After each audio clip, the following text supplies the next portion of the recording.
Magandang umaga, good morning, and welcome again to my channel.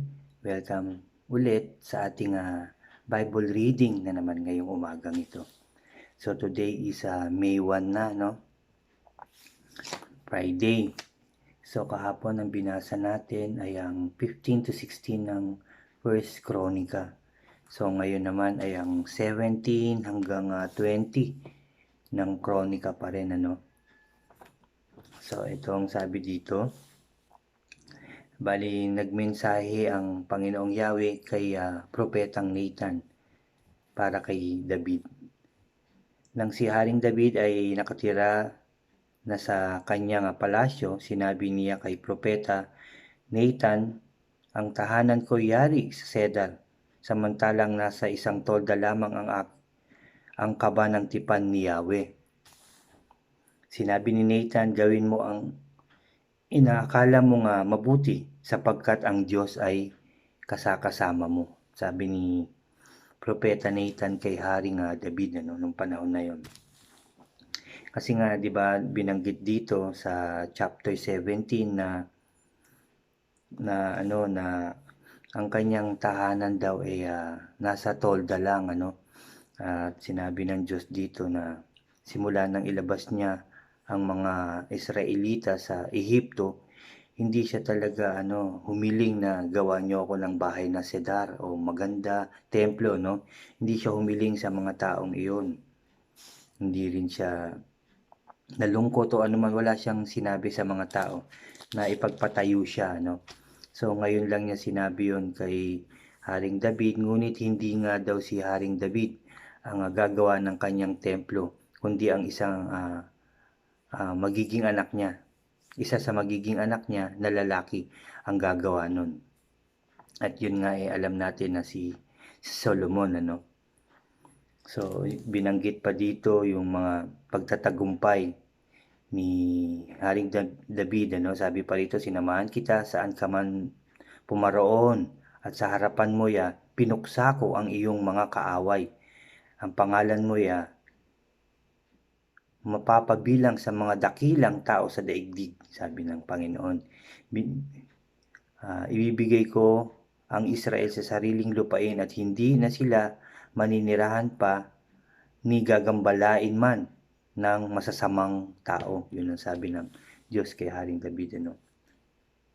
Sinabi pa rito, pagkamatay mo, isa sa mga anak mong lalaki ang hahalili sa iyo bilang hari at patatatagin ko ang kanyang kaharian. Siya ang magtatayo sa aking templo at magiging walang katapusan ang kanyang paghahari. Ako'y kanyang magiging ama at siya aking magiging anak, sabi ng Panginoon. Siya ang pagpapalain ko sa aking bayan at kaharian habang panahon, mananatili magpakailanman ang kanyang trono. Sinabi ni Nathan kay David ang lahat ng nangyari, narinig at nakita niya sa panaginip. Tapos ito, nanalangin si Haring David, ano. Dumulog si Haring David kay Yahweh sa toldang tipan at sinabi, Panginoong Yahweh, ako at ang aking sambayanan ay di karapat-dapat sa mga kabutihang ginawa mo sa amin. Kabutihang ito'y patuloy mo pang dinaragdagan at ngayon ay may pangako ka pa sa aking susunod na salinlahi. Panginoon Yahweh, itinuturing mo pa ako ngayon na isa sa mga dakilang tao sa ganitong pagpaparangal mo sa akin. Ano pa ang masasabi ko? Higit mo akong kilala bilang iyong lingkod, alang-alang sa akin na iyong lingkod at ayon sa iyong kalooban. Pinahayag mo ang mga dakilang bagay na ito.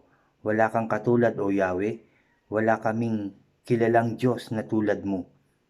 Mayroon bang bansa na sa daigdig na may tutulad sa Israel? Tinubos mo siya sa kaalipin, pagkakaalipin upang maging bayan mo. Nakilala ng marami ang iyong pangalan dahil sa ginawa mong mga kababalaghan. Pinalayas mo ang mga bansang dinatnan ng bayan mong ito na inilabas mo sa Ehipto. Yahweh, tinanggap mo ang bayang Israel upang maging iyo magpakailanman at kinilala ka namang Diyos nila. Kaya pagtibayin mo ang iyong sinabi tungkol sa iyong lingkod at patatagin magpakailanman ang kanyang angkan. Kung magkagayon, kilalanin ang iyong pangalan at dadakilain ng mga tao at sabihin nila, si Yahweh ang makapangyarihan sa lahat, ang Diyos ng Israel. Patatatagin mo ang paghahari ng angkan ng iyong lingkod na si David. Ikaw na rin ang naghayag sa akin ng iyong pangakong patatatagin ang aking sambayanan. Kaya malakas ang loob kong hingin ito sa iyo. Ikaw, Yahweh, ang Diyos, at ang mga dakilang pangakong ito'y ginawa mo para sa iyong lingkod. Kaya basbasan mo nawa ang angkan ng iyong lingkod upang magpatuloy ito sa iyong harapan magpakailanman, sapagkat ang pinagpapala mo ay pinagpapala magpakailanman. So sabi ni Haring David, ang pinagpapala ng Diyos ay pinagpapala kailanman. Excuse. Pagkatapos nito ay sinalakay ni David ang mga Filisteo, tinalo ang mga ito, sinakop niya ang Gat at ang mga nayon nito. Tinalo niya ang mga Moabita at sinakop ang mga ito. Mula nooy pinag-utos niya magbayad ng buwis sa mga taong iyon. No? Tinalo rin niya si Haring Hadaser ng Zoba sa labanan sa Hamat ng gusto nitong sakupin ang lupain ng mga sa may ilog Euphrates. Nakasamsam si David ng 1,000 karwahe na kabilang ng 7,000 mga ngabayo at 20,000 kawal. Pumili siya ng mga kabayo para sa 100 karwahe at kanyang nilumpo ang mga natira, no? Para hindi na magamit. Nang sumaklolo kay Hadaser ang mga taga-Syria, buhat sa Damasco, nilipol ni David ang 22,000 sa kanila. Pagkatapos nagtayo siya ng himpilan ng hukbo sa Damasco na nasakop ng Syria. Pinagbuwis niya ang mga mamamayan nito kahit saan si David ay nagtatagumpay siya. Sa mga labanan, sa tulong ni Yahweh, ang mga pananggangyari sa ginto na dinala niya sa Jerusalem, napakaraming tanso ang mga nasamsam niya. Sa Tibha at Kun, ang mga lungsod ni Hadaser, ito ang ginamit ni Solomon sa pagpapagawa ng tansong ipunan ng tubig, mga haligi at mga sisidlang tanso para sa templo. No? Nang mabalitaan ni Haring Tou na Hamat na nalupig ni David ang buong hukbo ni Hadaser, na hari ng Soba, sinugo niya ang kanyang anak na si Hadoram upang batiin si Hadaser. Ito yung nasa kwento rin, na kaaway nito. Nagpadala siya ng mga sisidlang ginto, pilak at tanso at mga ito'y inihandog ni Haring David kay Yahweh. Inhandog din niya ang iba pang nasamsam niyang ginto at pilak mula sa ibang bansa, mula sa Edom, Moab, Ammon, Pelesti at Amalek. Si Abasai na anak ni Serulas ay nakapatay ng 18,000 Edomita sa libis ng asin. Nagtayo siya ng himpilan doon sa Edom sapagkat ang mga Edomita ay nasakop rin ni David. Pinagtagumpay ni Yahweh si David saan man siya makarating.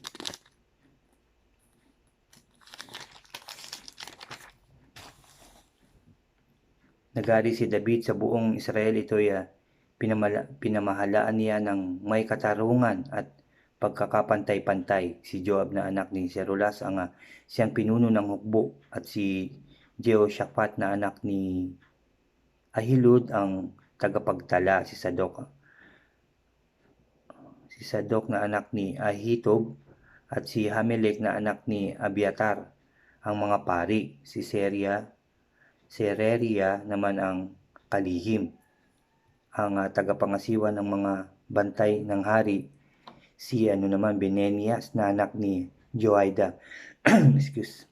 Ang mga anak naman ni David ang nasa mataas na katungkulan. Tapos naglaban uli sila Haring David, ang Edomita, no? At mga taga-Aram, hindi alam. Ayun, nilupig ni David ang mga Amonita at mga taga-Aram.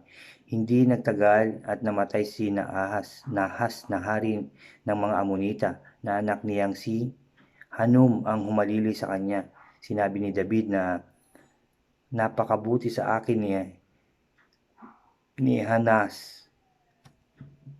Napakabuti sa akin ni Nahas. Kailangang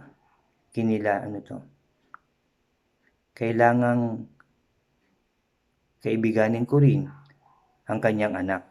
Ayun, sabi ni Haring David, kasi kaibigan niya si Nahas, yung hari. So nung mamatay si Haring Nahas, ang humalili yung kanyang anak. Kaya nagsugo si Haring David, para batiin. Pero alam niyo ba ang ginawa ng hari na yon, na anak ni Nahas, na dating kaibigan ni Haring David? Sabi kasi nung sabi dito,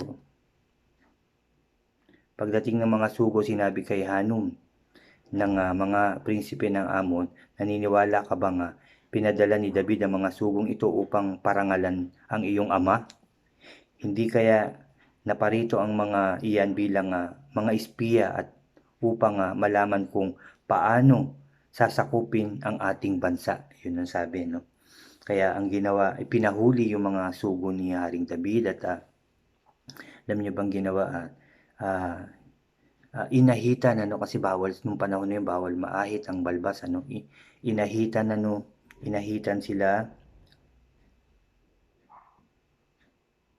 Tapos pinauwi ng nakahubo, no? Tapos pinauwi na yun, inahitan na, at pinauwi na nakahubo. Kaya sa sobrang hiya, hindi sila makabalik doon sa kaharian ni David. Nalaman ni Haring David yun, at pinasalubong, at sa iba muna sila pinapunta, pinatira, hanggang sa hindi raw mahaba yung kanilang balbas, hindi sila makakabalik doon sa kaharian, Tapos alam ng Amonita na magagalit si Haring David, kaya nagpadala si Hanum ng 35 kilong pilak sa mga sa Syria, Maaka at Soba, upang umupa ng mga karaway at mga ngabayo,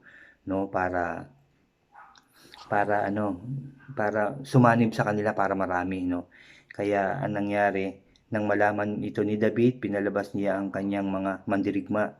Sa pangunguna ni Joab, lumabas ang mga Amonita at humanay sa mga pasukan at ng lungsod, samantalang ang kanilang mga haring kakampi ay humanay sa kapatagan malapit doon. Nang makita ni Joab 2 pangkat ang kalaban, kaya nagdalawang pangkat din sila, Pero yun nga, dahil nasa sa kanila ang Diyos, kasama nila ang Diyos, nanalo sila, na patakbo nila ang mga Edomita at saka yung mga tauhan ng mga hari, Tapos hinabol nila. Yun nga ang sabi dito, nang magsagupa ang pangkat ni Joab at ang mga taga Syria, napatakbo nila ang mga ito. Nang makita ng mga Amonita ang nangyari, pati sila ay umurong papuntang lungsod. Hinabol naman sila ng pangkat ni Abisai. Pagkatapos bumalik na si Joab sa Jerusalem. Nang makita ng mga taga Syria na wala silang kalaban-laban sa Israel, humingi sila ng tulong sa mga kasamahan nila sa ibayo ng ilog Euphrates. Tumulong naman ang mga pangkat. Pinapunta naman ni Sopak, pinuno ng hukbo ni Hadaser, agad na mga ibinalita ito kay David, at noon di inihanda niya ang hukbo ng Israel Tumawid sila ng Jordan at humanda sa pakikipaglaban. Sinalakay sila ng mga taga-Syria, ngunit napaurong naman ito ng hukbo ng Israel. Nakapatay sila ng 7,000 karwahe at 40,000 kawal na naglalakad, kasama ang kanilang pinuno na si Sopak. Nang matalo ng Israel ang mga haring kakampi ni Hadaser, sumuko ang mga ito, nakipagkasundo kay David at nagpasakop sa kanya. Mula noon, ayaw na nilang tumulong sa mga taga-Syria sa mga Amonita, no? Natalo. Dahil kasakasama nga ni Haring David ang ating Panginoon. Sabi dito sa chapter 20, nang sumapit ang tagsibol, panahon na karaniwang ang mga hari nakikipagdigma, lumabas ang hukbo ng Israel na pinamumunuan ni Joab at sinalakay ang lupain ng mga Amonita. Umabot sila sa Raba, kinubkob nila ito at pagkatapos ay sinunog nila, subalit si David ay nagpaiwan sa Jerusalem. Kinuha ni David sa ulo ng Diyos-Diyosan si Molek ang koronang ginto nito na tumitimbang ng 35 kilo, 35 kilos, no? Tinanggal niya mula rito ang nakapalamuting mamahaling bato at inilagay sa kanyang sariling korona. Marami siyang nasamsam, napakarami niyang samsam. Tapos yung mga nabihag nilang tao, binigyan niya ng mga kagamitan, ng mga lagare, kung ano-ano na, tapos sapilitan niya nga pinagtrabaho, no? Tapos sabi pa rito, pagtapos nito ay nakipaglaban naman sila sa mga Pilisteo sa Gezer. Sa labanang ito napatay ni Sebekal na Usatita si Sipay na nagmula sa lahi ng mga higante at natalo ang mga Pilisteo. Sa isa pang pakikidigma laban sa mga Pilisteo, si Lami na kapatid ni Goliath na taga-Gat ay napatay ni Elhanan na anak ni Jair. Ang hawakan ng kanyang sibat ay sinlaki ng hawakan ng ginagamit sa habihan ng tela. Sa isa pang labanan ng naganap naman sa Gat, may isa pang higante roon na may 24 na daliri, 6 sa paa at kamay. Nang laitin nito ang Israel, pinatay ito ni Jonathan, ang pamangkin ni David, sa kanyang kapatid na si Simei. Ang mga higanting ito'y buhat sa lahi ng mga higanting taga-Gat at napatay silang lahat ni David at ang mga tauhan niya. So yun, doon nagtapos yung chapter 20 sa pakikidigma nila doon sa mga higante, nagtagumpay sila dahil kasama nila ang Diyos,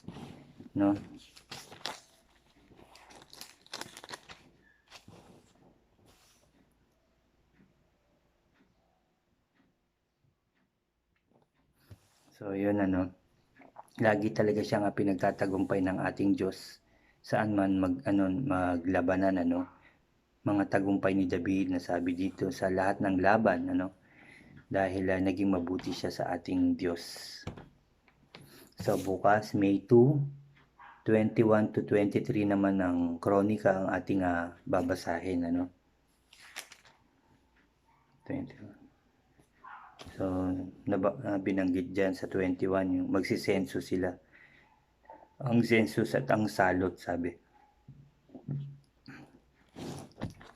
So yun nga, narinig na naman natin at nabasa na naman natin yung katagumpayan ni Haring David.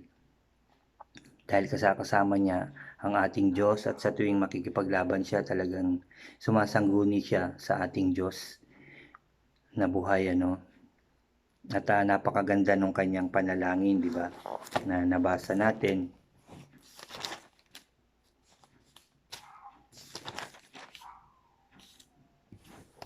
'di ba? Talagang sinabi niya na meron bang bansa sa daigdig na may tutulad sa Israel, tinubos mo siya sa, 'di ba, yung mga gano'n.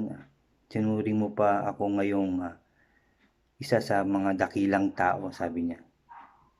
Sa ganitong parangal mo sa akin, ano pa ang masasabi ko, sabi niya. Marami talagang ginawang kabutihan ang ating Panginoon sa kay Haring David na naging mabuti, no. Ganon din ang gagawin ng Diyos sa atin, tayong mga lumalapit sa Kanya ng totoo, taos-puso, na tayo sumasampalataya sa Kanya at nagtitiwala sa Kanya. Alam kong tayo rin ay Kanyang tutulungan at hindi pababayaan. Ano man ang ating hilingin sa Kanya, ano man ang ating suliranin, ano man ang ating pinagdadaan ng laban, hindi niya tayo pababayaan, sasamahan niya tayo.